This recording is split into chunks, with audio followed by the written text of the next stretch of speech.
अस्सलाम वालेकुम जी। आज का लेक्चर हमारे पास characteristics of face centred lattice है और हम क्यूबिक लेटस में पढ़ रहे हैं, यानी कि आपके पास एफसीसी।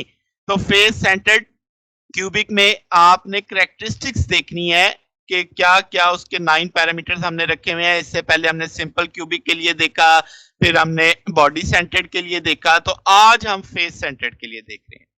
तो शुरू करते हैं जनाब। Characteristics of face centred lattice में क्या क्या है। अगर हमसे पूछा जाए कि कन्वेंशनल सेल का वॉल्यूम बताओ, तो हम जानते हैं चूंकि क्यूबिक है तो तीनों साइडें बराबर होंगी। अगर ए एक साइड मान ली जाए तो तीन साइडों का वॉल्यूम आ जाएगा ए इंटू ए इंटू ए क्यूब के तौर पे। बात सादा सी है। फिर लेटेस्ट पॉइंट पर सेल कितने हैं। अब चूंकि हम फेस सेंटर्ड को डील कर रहे हैं तो आपके पास 8 एटम तो किनारों पे होंगे और 6 एटम उसके हर फेस पे, क्योंकि क्यूब के 6 फेस होते हैं।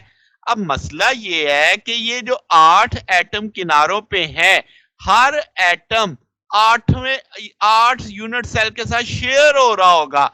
इसका मतलब ये जो कॉर्नर पे एटम है, इस यूनिट सेल के अंदर सिर्फ 1/8 की कंट्रीब्यूशन दे रहा है। तो इसका मतलब हर कोने वाला एटम 1/8 की कंट्रीब्यूशन देगा, जैसे आप इस साथ वाली तस्वीर में देख सकते हैं। ठीक है, 1/8 पार्ट आ रहा है इसकी कंट्रीब्यूशन। और जो फेस के ऊपर है, अब जो दूसरा यूनिट सेल इसके साथ जुड़ेगा तो ये फेस वाला एटम उसके साथ शेयर हो जाएगा। इसका मतलब 2 यूनिट सेल के अंदर शेयरिंग हो रही है। तो ये फेस के ऊपर एटम है वो आधी कंट्रीब्यूशन देगा इस यूनिट सेल के लिए। तो इस चीज को मैं लिख सकता हूं, चूंकि 8 एटम किनारों पे है तो हर एक 1/8 की कंट्रीब्यूशन दे रहा है, तो 8 इंटू 1/8। और 6 फेसिस पे है, हर फेस के ऊपर आधी कंट्रीब्यूशन दे रहा है, जैसे आप इस तस्वीर में देख रहे हैं। तो 6 को 1/2 से मैं मल्टीप्लाई कर देता हूं, तो जनाब 1 + 3 4। तो इसका मतलब 4 लेटेस्ट पॉइंट्स पर यूनिट सेल आ जाएंगे आपके पास। अब अगर हम कहें कि वॉल्यूम कितना होगा प्रिमिटिव सेल का, तो हम इसको कहेंगे विंगर सीड सेल्स की मदद से जब हम निकालेंगे वॉल्यूम, तो वो कोई इस तरह की शेप बनेगी, जैसे आप देख सकते हैं जहां पे मेरा कर्सर है, तो वो 1/4 A3 आएगा। अब हम जानते हैं कि स्केलर ट्रिपल प्रोडक्ट की मदद से वॉल्यूम निकाला जा सकता है। तो A1 आप निकाल सकते हैं कि भाई आपके पास A/2 x + y। अब A/2 इसलिए क्योंकि वो मिड पे है, ठीक है, यानी आपकी साइड A थी ना, तो उसके मिड पे है तो A/2। इसी तरीके से A2 निकाल लेंगे, A3 निकाल लेंगे, जिस जिस प्लेन में वो वाक़या है आपने उसके लिहाज से देख लिया। अब अगर मैं इनका स्केलर ट्रिपल प्रोडक्ट लेता हूं तो A/2 इसमें भी है, इसमें भी है, इसमें भी है, तीनों रो से A/2 बाहर आके मल्टीप्लाई होगा तो A3/8 हो जाएगा। ठीक है, 2 इंटू 2 2 इंटू 2 यानी 2 2 2, तो 2 ज़रबे 2 4 ज़रब 2 8 आ जाएगा। इस डिटर्मिनेंट को सॉल्व करेंगे तो इसका जवाब 2 आएगा। तो 2 8 से कट के 4 बच जाएगा, तो A3/4, जिसका जवाब मैंने शुरू में लिख दिया था कि इतना वॉल्यूम होगा प्रिमिटिव सेल का। अब कितने लेटेस्ट पॉइंट थे? 4। आपका आपके पास पर यूनिट वॉल्यूम कितना, था 1 क्यूब।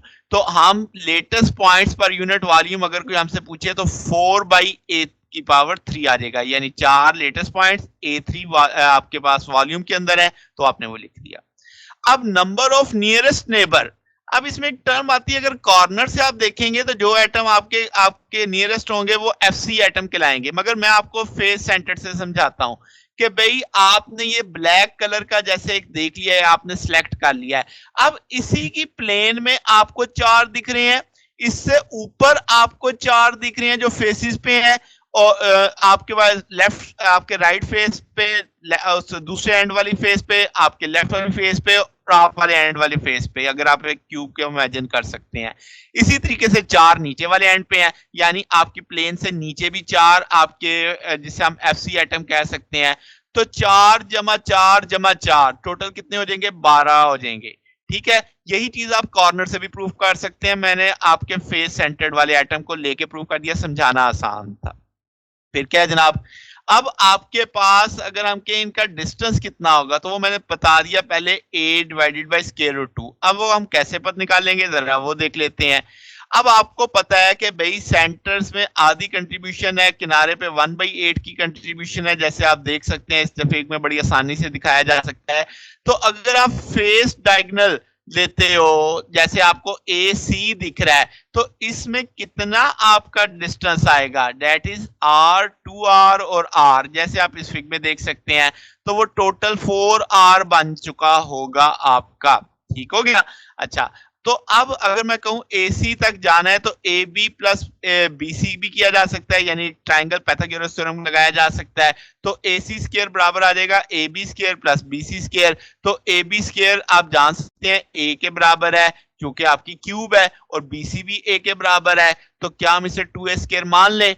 और हम जानते हैं जो डायगोनल है वो 4r के बराबर है, तो 4r की वैल्यू डाल दी AC की जगह। यहां से चूंकि स्क्वायर है तो स्क्वायर रूट ले लेंगे दोनों एंड पे, 4r बराबर आ जाएगा स्क्वायर रूट 2a के। सिंपल r किसके बराबर आ जाएगा, स्क्वायर रूट 2a/4। यहां से आप a की वैल्यू भी जान सकते हैं।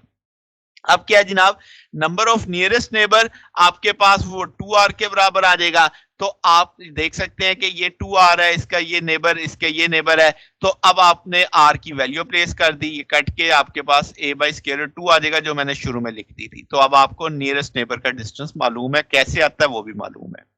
अब अगर मैं सेकंड नियरेस्ट नेबर की बात करूं, तो आपने देखा पहले आपने वो डायगोनल वाले देखे थे कि जो आपने सेंटर आपके इस फेस से इस फेस पे, पीछे वाले फेस पे, दाएं वाले फेस, लेफ्ट वाले फेस पे और सामने वाले फेस पे आ रहे थे।